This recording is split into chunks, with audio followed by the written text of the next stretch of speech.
How old was Steve Rogers when he went back to find Peggy?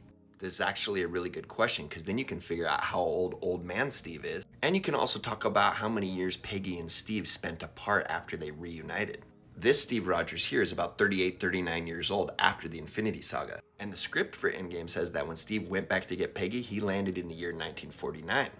Now, Peggy was born in 1921, Steve was born in 1918, so they were only 3 years apart originally, but now their years are off and Steve's a bit older. Now, when Steve departed from Peggy and he went into the ice back in the 40s, he was about 26, 27 years old. So when they get back together, Steve has about 12, 13, 14 years to account and tell her, here's what happened in my life. And those stories would be wild, and I believe Steve would tell her everything because that's who he is. This also means that old man Steve, who shows up later in this scene, is way over 100, like 10 years over 100 plus. Which is fine because he's a super soldier and he looks good for his age and he can live for a while. And I'm not here to mess with their happy ending, but